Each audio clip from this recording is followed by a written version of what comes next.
Hello बच्चों, ये exercise 2 sheet 9 ICSE Selina books का क्वेश्चन नंबर 8 है। इस क्वेश्चन में मैट्रिक्स है, लैंग्वेज मैट्रिक्स है। ध्यान दीजिएगा, ये लैंग्वेज मैट्रिक्स बार बार बोलते हैं कि ICSE का लैंग्वेज में ही ट्रिक्स रहता है और कुछ ऐसा दे देता है कि आप सोच रहे नॉर्मल, लेकिन वो नॉर्मल नहीं है। देख लीजिए, rupees 8,000 is lent out at 7% compound interest for 2 years.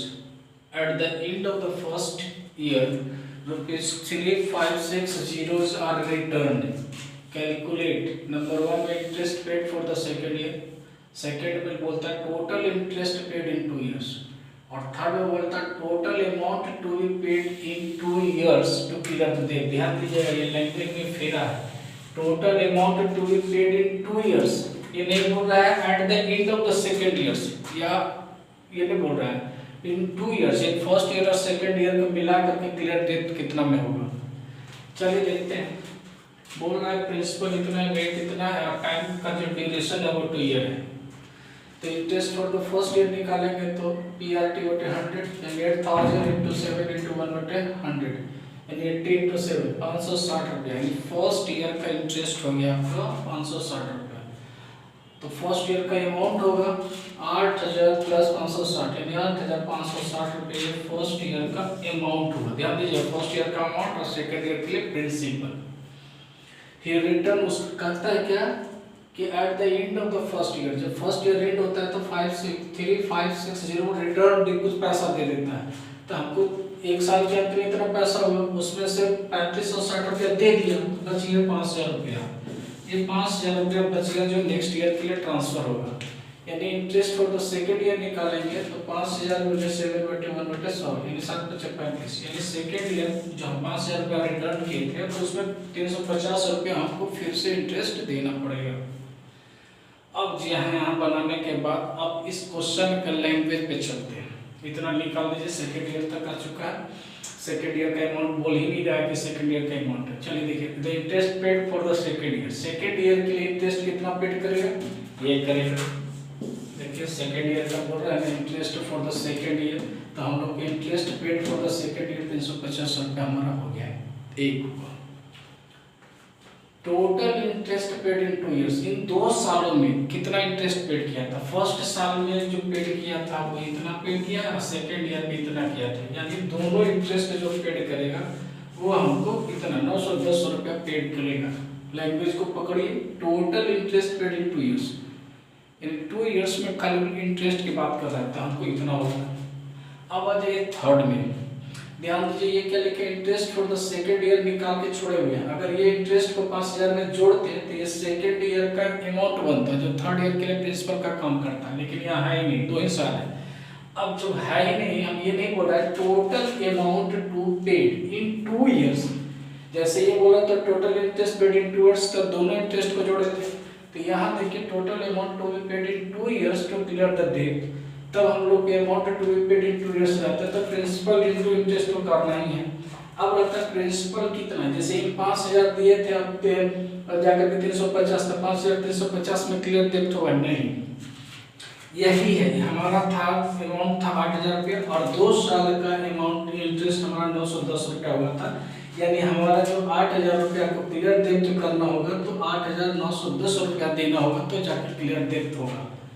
तो यही बोलते हैं total amount to be paid in 2 years, यानी दोनों साल में कुल कितना अमाउंट पेड किया होगा। ये दिया है उसको छोड़ दीजिए, हमको जो दिया देना होगा आपको कितना 5,350 रुपया ही देना होगा। लेकिन हमको ये पूछ रहा है total amount to be paid in 2 years to clear the date. Clear करने के लिए हमको कितना पेड करना था, मतलब हम लोग कितना किए, तो हम 8,910 रुपया पेड किए।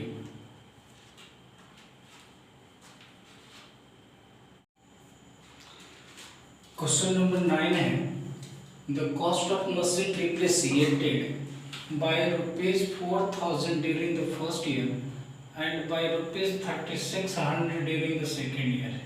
Calculate number 1 rate of depreciation, second the original cost of the machine and third the cost at the end of third year. एक मशीन जिसकी कीमत 4,000 रुपया है और फर्स्ट ईयर सेकेंड ईयर घट करके 3,600 रुपया हो गया। तो बताना है कि घटने वाला परसेंटेज किस रेट से वो घट रहा है और मशीन का ओरिजिनल कॉस्ट कितना था, तो पहले ओरिजिनल कॉस्ट तो 4000, ये सेकंड का तो आंसर ऐसे ही हो गया कि ओरिजिनल कॉस्ट कितना था, तो ओरिजिनल कॉस्ट 4000 रुपये पर तो हम लिए ही थे, तो सेकंड का तो आंसर ये हो गया। थर्ड में फिर बोलते हैं the cost at the end of the third year, तो थर्ड ईयर बोल रहे थे फर्स्ट ईयर, जैसे हम लोग इंटरेस्ट नहीं करते थे first year second year third year का लास्ट में अमाउंट बनाते चाहते थे, अल्टरनेट वही प्रोसेस को यहाँ पर भी हम लोग लगाए। चलिए देखिए, द कॉस्ट ऑफ मशीन 4000 रुपया था, उसको डिप्रिसिएटेड ऑफ द मशीन घट करके कितना हुआ, 3600 रुपया हो गया। वैल्यू कितना होगा, डिप्रिसिएशन वैल्यू कितना होगा, यानी 4000 में से 3600 घटाएंगे तो 400 रुपया हमको घटा हुआ वैल्यू होगा, तो ये 400 जो घटा हुआ वैल्यू होगा उसको परसेंटेज के रूप में निकालेंगे, तो डिप्रिसिएशन परसेंट जैसे हम लोग निकालते थे आर बराबर क्या निकलता है इंटू 100 बटे पी इंटू टी, तो वही हो गया 400 गुणित 100 बटे 4000 काट छाट किए तो 10%, यानी ये जो फर्स्ट हुआ द रेट ऑफ डिप्रिसिएशन का मतलब घटने का जो हर साल जो पैसा घट रहा है वो 10% का हो गया। अब आ जाइए सेकंड, तो बोल रहा original cost of the machine, तो original cost of the machine तो 4000, क्योंकि 4000 से तो शुरू ही किया था, तो 4000 उस मशीन का कीमत रहा। उसके बाद ये देखिए, अब हम लोग को निकालना थर्ड के लिए कि थर्ड ईयर के लास्ट में उसका कितना कॉस्ट हो जाएगा मशीन का, 4000 से घटते घटते कितना पड़ जाएगा। The value of depreciation for the second year, चूंकि फर्स्ट ईयर के लास्ट में तो उसका 3600 हो ही गया है, तो इसका मतलब वो सेकेंड ईयर के लिए प्रिंसिपल का काम कर रहा है, यानी पीआरटी बटे 100 36 रुपये 10 बटे 100 यानी 360 रुपया इंटरेस्ट मतलब घटा हुआ वैल्यू, समझिए घटा हुआ वैल्यू होगा सेकेंड ईयर के लिए। तो value of the machine eight the end of the second year कितना होगा, माइनस करना पड़ेगा, क्योंकि इंटरेस्ट होता था तो प्लस होता है, ये डिप्रिसिएट है तो घट रहा है इसलिए माइनस लगेगा, इसको घटाएंगे तो 3240 हमको आ जाएगा कितना, सेकंड ईयर के अंत में, यानी थर्ड ईयर के शुरुआत का ये काम करेगा प्रिंसिपल, यानी depreciation value for the third year, यानी इसका मतलब समझ लीजिए interest for the third year के हम लोग पीआरटी बटे 100 यानी 3240 गुणित 10 गुणित 100 काटते 324 रुपया। देखिए थर्ड ईयर का जो मशीन का जो कीमत रहा था सेकंड ईयर का लास्ट और थर्ड ईयर का पहला, उसमें से इतना रुपया और घट गया, यानी थर्ड ईयर के लास्ट में इतना और माइनस कर देंगे, यानी प्रिंसिपल इनटू इंटरेस्ट 3240 माइनस 324 यानी 2916 रुपया जो हो गया, वो 3 साल में उस मशीन का वैल्यू 4000 से घटते घटते इतना पर आ जाएगा, 4000 से वैल्यू घटते घटते।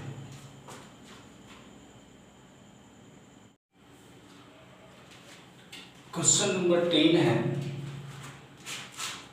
फाइंड द सम इन्वेस्टेड, यहाँ सम निकालना है, सम ही निकालना है at 10% compound annually on which the interest for third years exceeded the interest of the first year by 252। कहते हैं सम निकालना है कितना पैसा कर्ज लिया या दिया, 10% है, लेकिन कहता है फर्स्ट ईयर और थर्ड ईयर का जो इंटरेस्ट का डिफरेंस से जा रहा है वो 252 दिया हुआ, तो हमको कहता है कि वो कितना पैसा रहा होगा, मतलब कितना उधार पैसा लिया होगा, ये चीज़ को समझना है।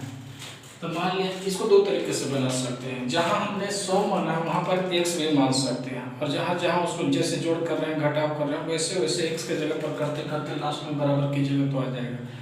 तो हम यहाँ 100 से बनाए कि कल मैथ होता है ना, वो कई तरीके से कई टेक्निक से बनाया जाता है, तो जैसे बने वैसे बने, ज़्यादातर तो हम एक्सचेंज से बनाते हैं, लेकिन आज 100 मान के बना रहे हैं, देख लीजिए वैसे भी बनेगा, जहाँ 100 मान है वहाँ पर खाली एक से लिखते चलिए।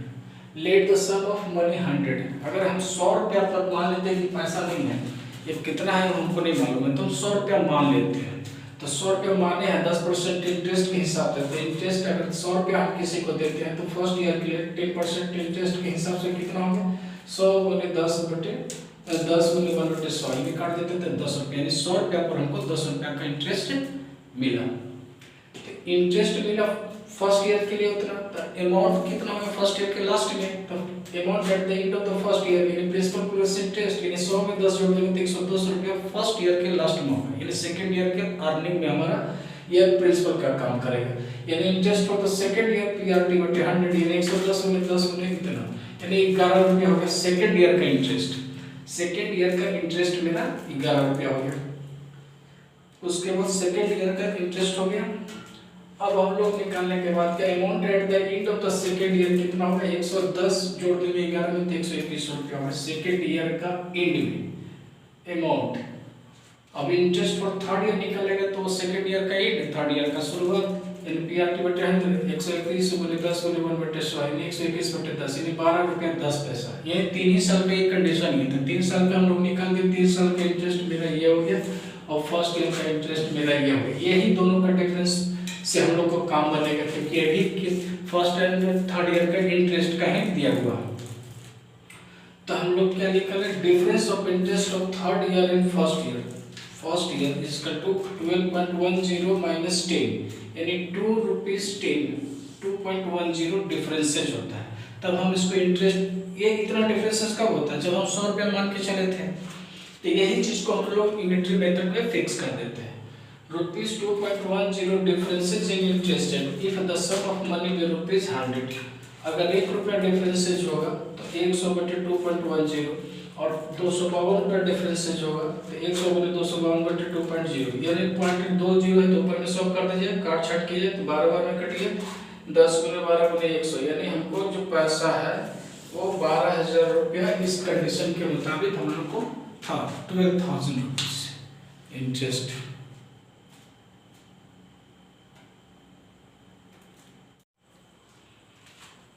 क्वेश्चन नंबर 11 गिवन है, बोल रहा है a man borrowed rupees 10,000 at 10% compound interest compounded yearly. At the end of each year he pays back 30% of the sum borrowed. How much money is left unpaid just after the second year? 10,000 रुपये उधार लिया है 10% के rate के हिसाब से, और उसका कंडीशन था कि हर ईयर का जो लास्ट होता था उसमें 30% जितना पैसा वो कर्ज लिया है उसका वापस कर देता था। बचा हुआ जो पैसा होता था नेक्स्ट ईयर के लिए इंटरेस्ट पे चला जाता था। यही क्वेश्चन है। देखिए इंटरेस्ट अगर फर्स्ट ईयर का निकालिएगा तो PRT/100 यानी 10,000 यानी 10/100 यानी 1,000 रुपया फर्स्ट ईयर का इंटरेस्ट होगा। इसका मतलब फर्स्ट ईयर का अमाउंट जो होगा फर्स्ट ईयर के लास्ट में and of the first year 10,000 होता है, 1,000 11,000 रुपया हो गया फर्स्ट ईयर के लास्ट में। और फर्स्ट ईयर का लास्ट हुआ इसका मतलब जितना पैसा लिया है 11,000 में जितना 10,000 का 30% वो उसको पैसा देगा, बाकी जो पैसा बच जाएगा वो आगे बढ़ेगा। तो he pays 30% of the sum borrowed at the end of the year यानी लास्ट फर्स्ट ईयर का एंड है तो इसका मतलब इसमें उसको देना है, यानी 10,000 का 30% निकालेंगे तो 3,000 रुपया उसको देना है। तो बचा हुआ मनी कितना हो गया सेकंड ईयर के लिए 11,000 में से 3,000 हटा देते हैं 8,000 रुपया बचा हुआ हो गया जो सेकंड ईयर के लिए इस पर अमाउंट कंसीडर होगा, फिर इसमें इंटरेस्ट कंसीडर होगा। तो interest for the second year निकालेंगे तो PRT/100 यानी 8,000 गुने 10 गुने 1/100 यानी 800 रुपया सेकंड ईयर का इंटरेस्ट हुआ। जो फर्स्ट ईयर में लगा था 1,000 चूंकि अमाउंट घट गया तो इसका इंटरेस्ट भी घट गया, तो यह सेकंड ईयर का इंटरेस्ट हो गया। तो amount at the end of the second year 8,000 plus 800 यानी 8,800 रुपया उसको ये एंड होगा। और फिर वो कंडीशन लागू होगा 30% उसको देना है, तो he pays 30% of the sum of the year 10,000 का 30% 3,000 रुपया यानी 8,000 में से 3,000 हटा दीजिए तो 5,800 रुपया आएगा। ध्यान दीजिए इसमें जो क्वेश्चन कर रहा है इसमें फिर इसमें थोड़ा सा लैंग्वेज डाला हुआ है अनपेड जस्ट आफ्टर, यही यहाँ पर language after the end after the second year. अगर बोलता कि सेकेंड ईयर को कितना पेड करेगा तो देखिए amount at the end of the second year ये इतना पेड करता है, लेकिन बोल रहा है आफ्टर लग गया इसका मतलब इसका 30% फिर जमा करेगा यानी 3,000 रुपये जमा करेगा, बाकी जो रह गया ये 5,800 अनपेड है, मतलब ये और जाएगा, ये पैसा उसको नहीं दिया। तो आप जिससे लिया वो उसको कंडीशन क्या बताता है उसका कितना लेगा नहीं लेगा। लेकिन इस क्वेश्चन का जो लास्ट कर रहा है कि ये पैसा अभी उसका खर्च नहीं हुआ है, खत्म नहीं हुआ है, 5,800 रुपीज अभी भी उसका पैसा बचा हुआ है, अनपेडेड है। तो अनपेडेड है तो उसका अपना वो समझेगा। क्वेश्चन नंबर 12 गिवन है, 11 जैसा ही मिलता जुलता है 12 का, लेकिन उसमें थोड़ा सा एक लैंग्वेज का फर्क है।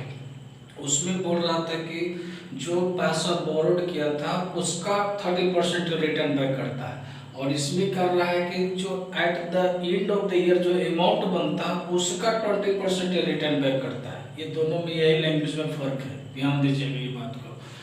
हर बार बोलते हैं कि ऐसे का अगर कोई किताब पढ़ रहे हैं तो उसको एक एक लाइन को पढ़िएगा, वो एकदम नहीं मतलब सीधे इतना नहीं सोचा देता है, बीच बीच में थोड़ा सा बदल देता है तो पूरा बदल जाता है, पूरा चेंज हो जाता है।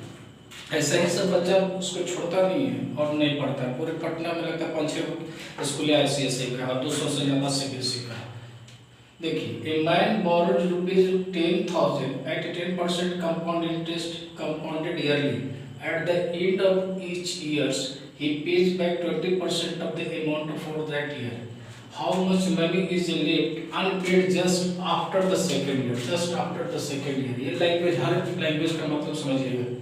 देखिए, interest for the first year निकालेंगे तो PRT/100, ये 10,000 गुने 100 करते थे 1,000 रुपया हमको फर्स्ट ईयर का अमाउंट होगा, सर इंटरेस्ट निकला। तो amount at the end of first year 10,000 plus 1,000 11,000 रुपया। अब ये 11,000 रुपया होगा तो ये कंडीशन देखिए, he pays back 20% of amount of that year, जिस साल का अमाउंट होगा उसका 20%। तो ये अमाउंट है ना, देखिए amount at the end of the first year है तो इसका 20% को वापस करेगा।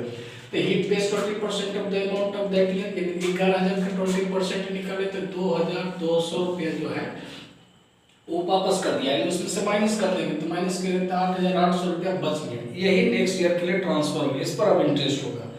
तो interest for the second year PRT/100 8800 गुने 10 गुने 1/100 काटते हैं तो 880 रुपया हमको क्या हो गया, इंटरेस्ट हो गया सेकेंड ईयर का। अब इसका सेकेंड ईयर का इंटरेस्ट हो गया तो इसका अमाउंट निकालेंगे तो 8800 में 800 जोड़ दिए तो हमको 9,680 रुपया अमाउंट बन गया। और ये अमाउंट के कंडीशन के मुताबिक 20% इसका बैक करेगा तो इसका 20% निकालेंगे। Again he pays 20% of the amount of the year 9680 गुने 20/100, यानी हमको कितना आ गया 9680 गुने 2 करते हैं तो 1,936 रुपया जो है ये वापस करेगा। तो इतना ही वापस करेगा, जबकि उसको वापस करना था इतना रुपया वापस करना था, लेकिन वो वापस नहीं करता है, इसलिए अनपेड मनी बच गया। अनपेड मनी 9680 में से 1936 घटाते हैं तो हमको 7744 रुपये जो है अभी भी पैसा बचा हुआ है। अब वो लेने देने वाला समझेगा कि क्या करना है इसको, और इंटरेस्ट बढ़ाएगा कि छोड़ देगा कि क्या करेगा। मतलब जो क्वेश्चन करता है उस क्वेश्चन को हम लोग केवल जवाब देते हैं, और ये जवाब देने के पीछे मतलब मकसद रहता है, ये सब मैथमेटिक्स पढ़ने का मतलब ही रहता है कि आप दिमाग का एक्सरसाइज यानी कसरत कितना टफ करते हैं। तो ये जितना ज़्यादा मैथमेटिक्स को टफ कीजिएगा उतना ज़्यादा ब्रेन सब लोगों का अपना शार्प हो जाता है। इसलिए जो बड़े बड़े कंपटीशन देते हैं या फाउंडेशन कोर्स करते हैं बचपन से ही क्यों करवाया जाता है, इसी सब के लिए। जितने भी ओलंपियाड में रहते हैं इसी तरह का क्वेश्चन रहता है। लैंग्वेज में ही गजब का मतलब वजन होता है, कर नहीं सकते। जैसे पढ़ा लिखा आदमी रहता है ना तो कहते एक लाइन में लिख दीजिए तो नहीं उठ रहा है। जैसे लेबर के लिए कहता है ना कि भारी से भारी चीज़ को उठा लेता है, और कभी कभी हम लोग एक लाइन जो लिखा रहता है उसका भी वजन लेवल पाता है, इतना होता है। तो उसको समझने में इतना टेक्निक्स लग जाता है कि कह नहीं सकते। बनाइएगा तो अपने आप समझ में आने लगेगा।